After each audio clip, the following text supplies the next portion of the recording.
What is going on, nerds and nerdettes? It's your boy Stevie B.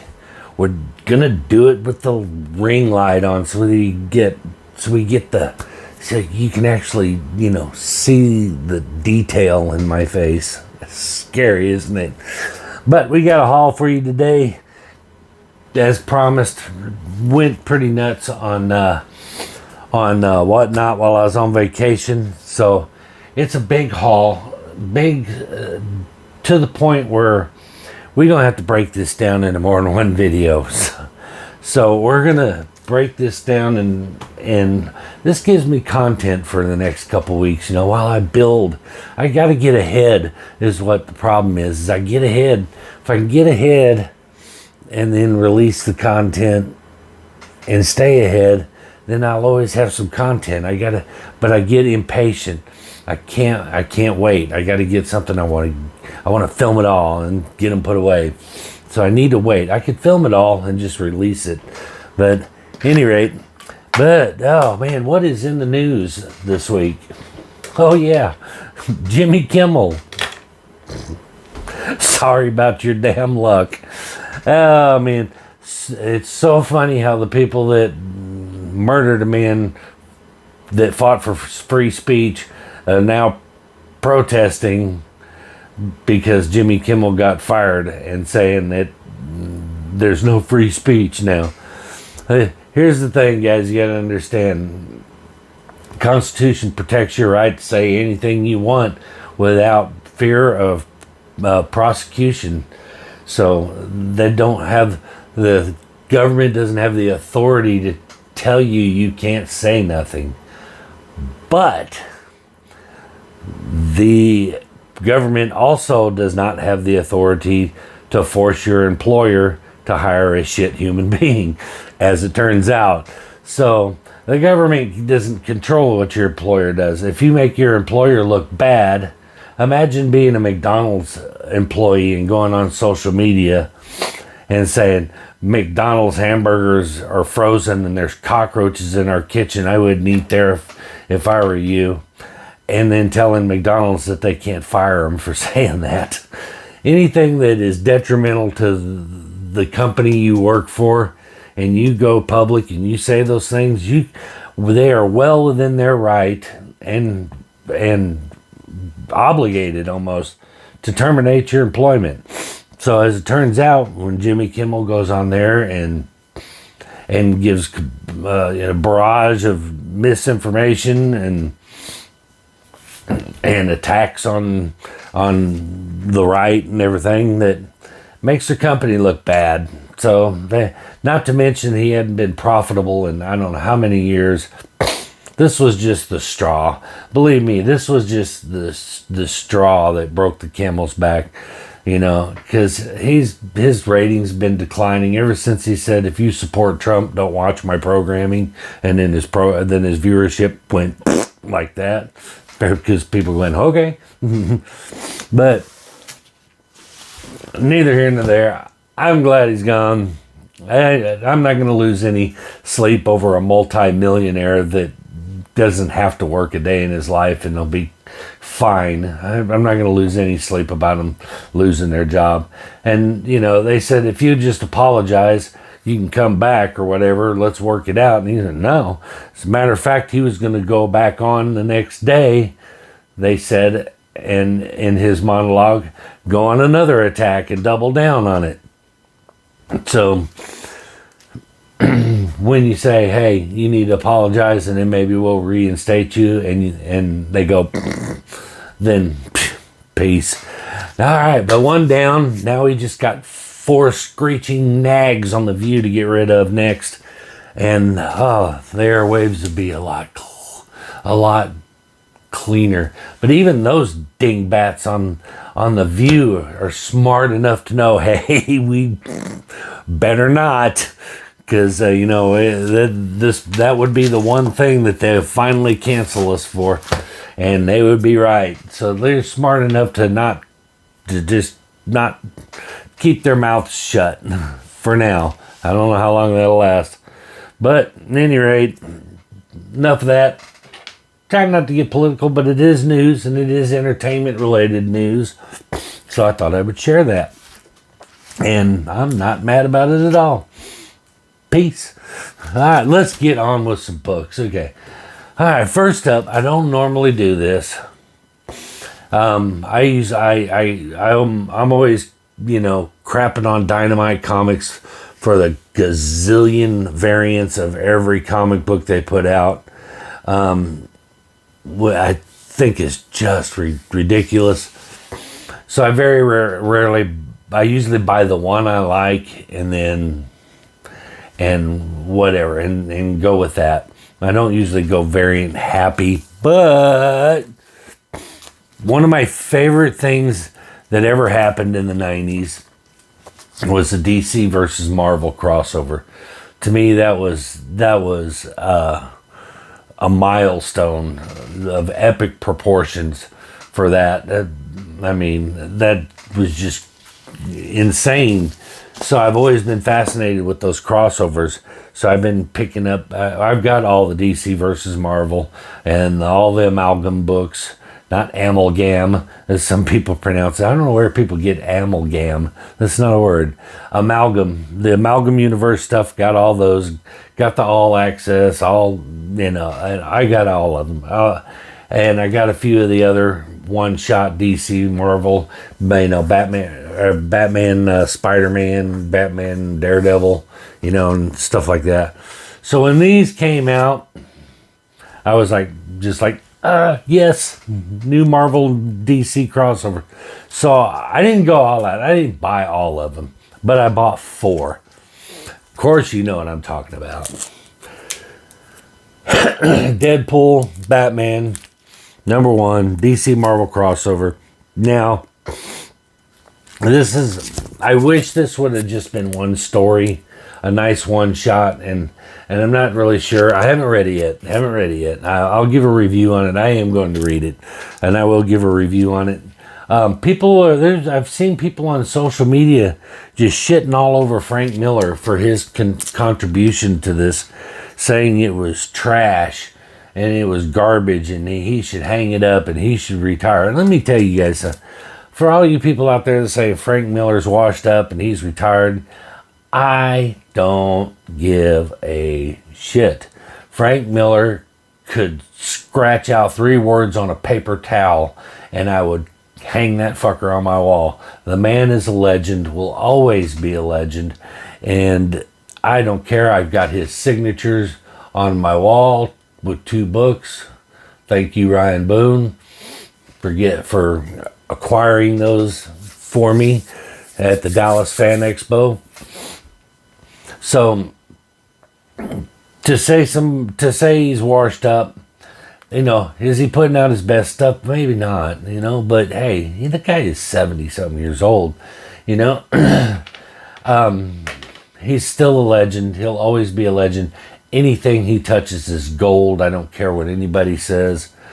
Bite me. Stan Lee didn't always, his stuff wasn't always, top shelf stuff. He's put out some stinkers in his time, but you're damn sure anything Stan Lee puts pen to paper on, it's still highly desired, and that'd be the same with Frank Miller stuff. So I ain't even mad. So y'all can bite me over the Frank Miller is washed up thing.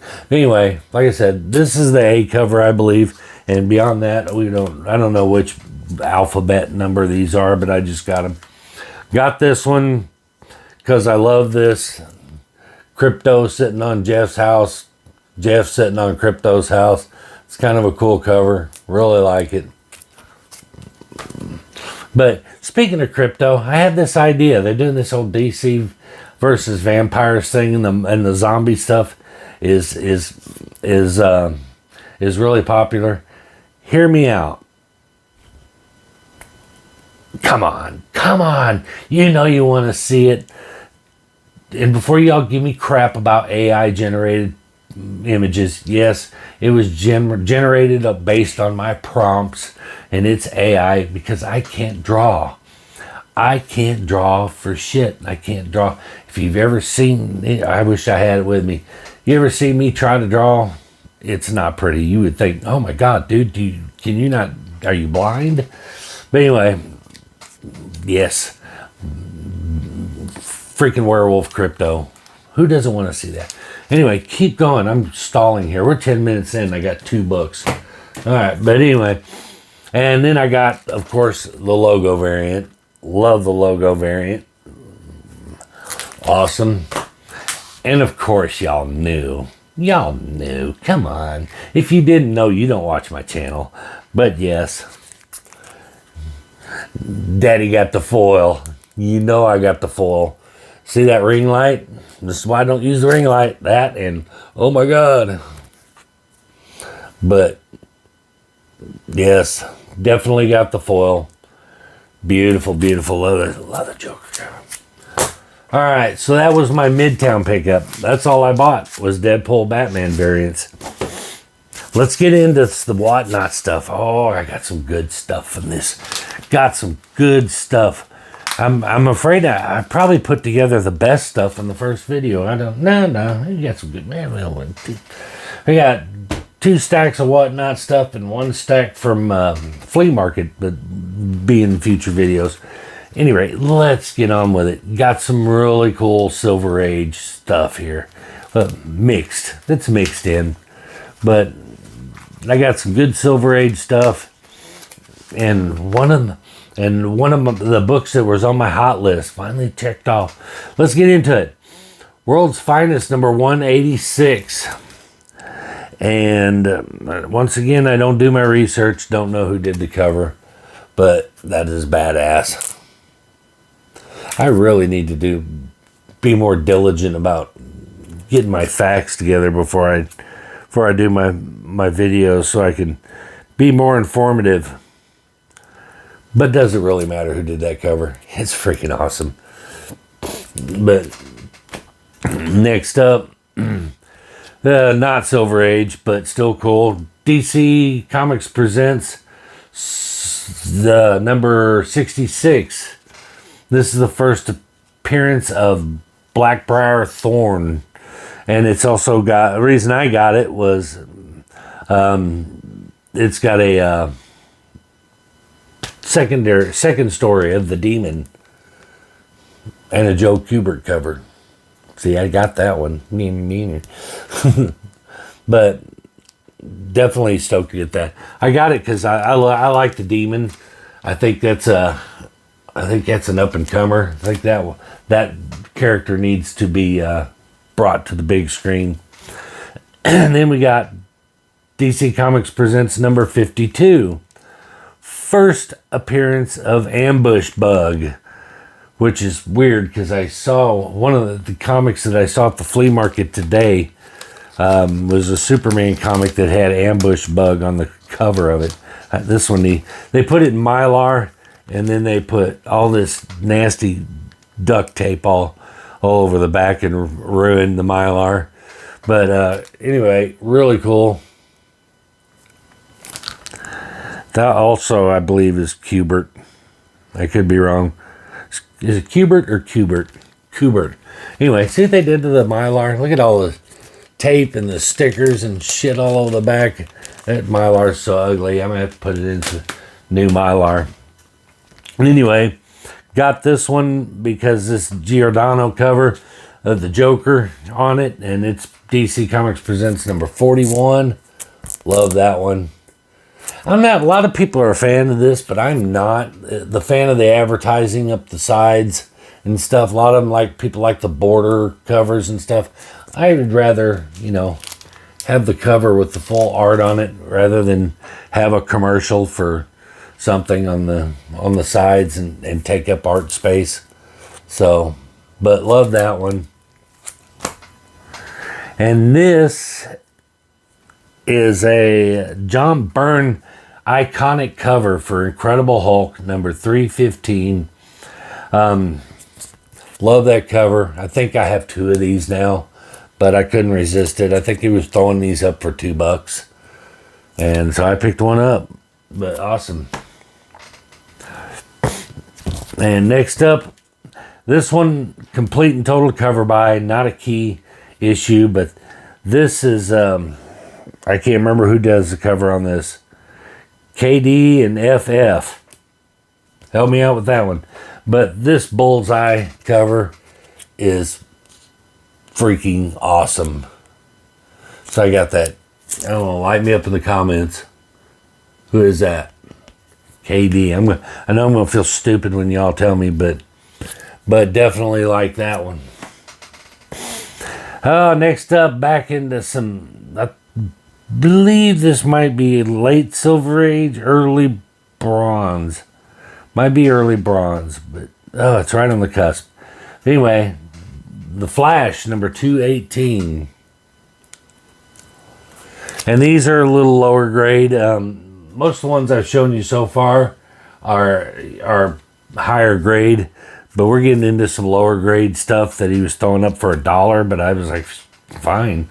Not a key, but really cool Flash cover.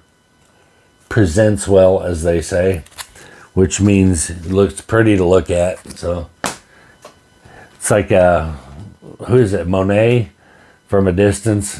Looks really cool, but when you get up really close, it's kind of like I just did. You're like, damn, when Stevie sits back, he just you know, looks bad, but when he gets forward, he looks wrecked. I know it. Never claimed to be pretty. This one was a low grade. I probably wouldn't have bought it had I noticed this off the bat. But it's Flash number 214. It's an oversized 100-page giant. And it is it's the origin of the Metal Men. But I did not see the chunk out of the top right off the bat. I missed that one. But still, cool cover. Like I said, I think he threw it up for $1. I need to tape that one back shut again. That's what happens right there. I was just sitting there going, they got Scotch tape, painter's tape, and then these little colored tabs and all this on there. And I'm going, why in the world would people do that? And then I just put Scotch tape over the top of it. Another one that I love, this cover. It's iconic cover. Another one that I paid $1 for. Low grade, Joe Kubert cover, but love it. But when I say lower grade, I mean, yeah, you can see it. $1 is probably generous on it, but I'm like, screw it. I was into free shipping by then, so it was $1. But still love that cover. Next up, Flash number 146, another low grade. Like I said, I'm getting to where, as long as these things are in one piece and the Silver Age books, and they're in one piece, if I like the cover enough and I can get it cheap enough, I'm gonna pick them up anyway. And I like that one. Some more Flash. Number 145.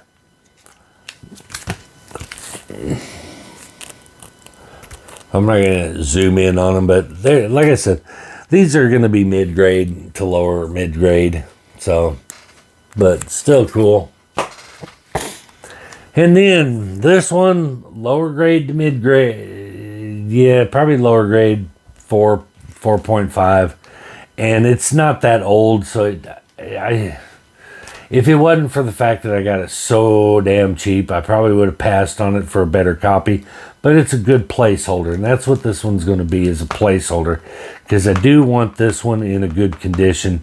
It is one of the books that is on my it's on my hit list. So this was, like I said, this is a placeholder, but I still love it.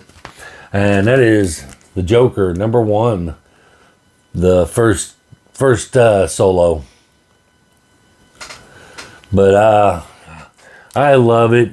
I've been wanting it, but as you can see, it's a lower grade. And if I hadn't have got it for just a couple bucks, I probably would have passed on it. But I will have a better copy of this eventually. It's not an insanely expensive book, but it's close to that triple digit mark, and to me that's pretty expensive. It's hard for me to pull the trigger on a $100 book, you know, even a $50 book anymore. And then the last one I got, this one wasn't from Whatnot. Well, no, actually this was from Whatnot, but it wasn't an auction. I actually was looking this book up, trying to find it on eBay at a decent price, and I could not find this book in any kind of decent condition for less than like $35 to $40, and those were for pretty beat up conditions. But this one is, you know, probably a solid 6, upper mid grade, much better condition, and I paid $12 for it, so I was stoked to get it. Not a key, but definitely a absolutely gorgeous cover, and I wished, crap, I'd look these up. Y'all get on to me and say, man, would you start looking these freaking books up, telling us who does the covers? But it is Batman, Brave and the Bold, number 83, Batman and the Teen Titans. Batman showing Robin and why he's the boss. But that's cool. It's got to be like Nick Cardy or something that does that cover. Hell, you're in no hurry, are you? I'm in no hurry. If I can get it out of my Mylar. That is the one bad thing about Mylar, is getting shit in and out of the bag if you want to take it out. And Neil Adams, duh. Okay, now I feel stupid. Neil Adams cover. But I was tickled to death to get it for $12. Again, not in pristine condition, but it was in better condition that the people on eBay were asking $40 and $50 for. So I'm happy to get it. But anyway, we are 22 minutes in. That's not bad considering my little 10-minute, 8-minute monologue at the beginning. So, oops. Oh, some more hardcovers. These things are great, magnetic covers. If you go into my playlist under product reviews or something, I can't remember the name of the damn company that puts these out. Well, I don't know. But anyway, I do a review on these. These are great.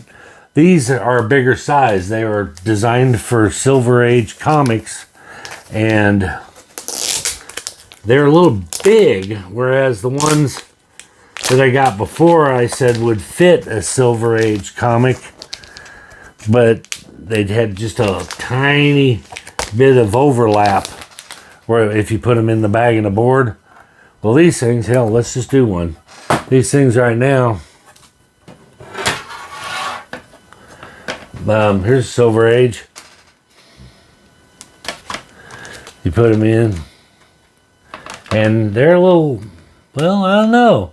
In the Mylar, those are actually about perfect. Yeah, there we go. Yeah, easy breezy. So these fit, these with a Mylar bag on them. There's plenty of room. There's a little bit of extra room, but not like there's a whole lot of slop. But yeah, awesome. Great product. If you can't find the video where I do the Wonder June, I can't remember the name of the company. It's sad. It just escapes me. But if you want more information about it, you can get a hold of me. I can send you a link. But yeah, they hang, and way cheaper than some of the other acrylic. These are about $10 a piece. Way cheaper than any of the other acrylic, and they are UV protected. Anyway, that is going to do it. I gotta get off here. We're hitting close to that 30-minute mark. Try not to make 30-minute videos because your attention span is about as good as mine. That being said, stay tuned. we have only just begun. We're through stack 1, and I promise you, there's a stack 2 waiting in the wings for another video. Trying to give you a preview of something, but nah, I'm not going to do that because screw you guys. Tune in to find out. That's going to do it. Before you go do all those YouTube things that like for you to do, love for you to do, like, comment, share. Man, I forgot my own spiel.